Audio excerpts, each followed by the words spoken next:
Okay, let's talk about what's happening so far in Edward Tulane.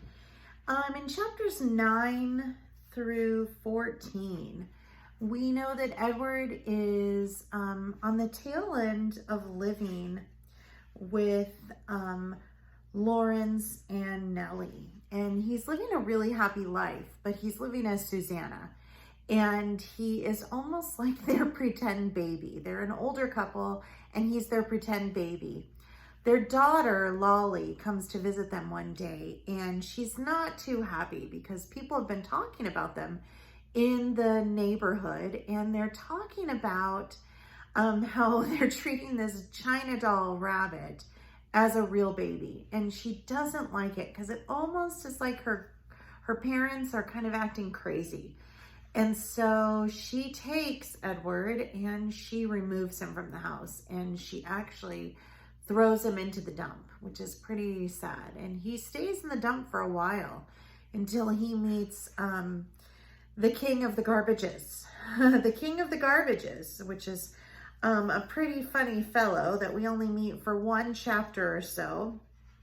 Ernest, the king of the garbages, who sings every morning that he's the king of the garbages. And then Edward is rescued from the king of the garbages by a dog named Lucy, who takes him to her owner, and her owner is Bull, who is a homeless man who rides the rails. And what that means is that he lives in rail cars and he just travels from place to place, and he lives a life just crossing the land, all over the land.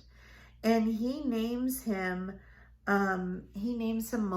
And so he kind of gets back to being a boy, and he takes off his dress and he gives him some clothes, and he kind of treats him like he's almost a person. And Edward starts to really feel almost like himself again.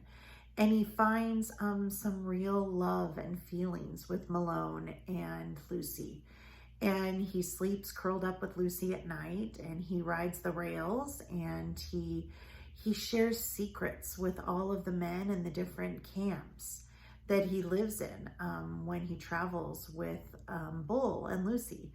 And every time the men who are homeless need to share a secret, or they're feeling lonely, or they need to talk to someone, they actually whisper those secrets to Edward. And he feels very special because he holds people's secrets, and usually their secrets about loss and loneliness that he's holding for them. And this is all part of Edward learning those feelings of love and what it means to love people, because everything that they're telling him is about people that they love and that they've lost.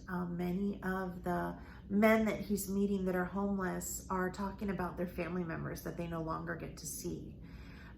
This story, we know, they haven't told us when exactly it's happening, but we get the idea that many of these men are out of work, perhaps, and that's why they're homeless, and they've had to leave their families to search for work. And so that's what we're gathering is what's happening then. What happens in chapter 14 is very, very disheartening. Edward gets pulled from Lucy and Bull when a man who's in charge of clearing the rail car finds him, and he throws him from the train.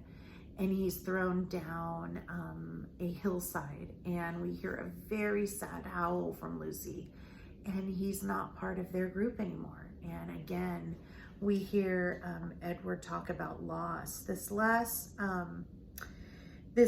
paragraph is something that's really, it's beautiful and it's heartbreaking, and it's one of my favorite things that Kate DiCamillo writes in this book. And it says, "How many times Edward wondered, would he have to leave without getting a chance to say goodbye?"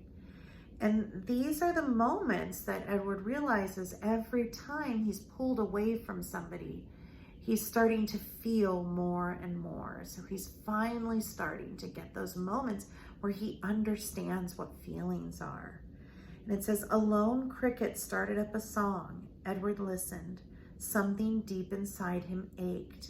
He wished that he could cry.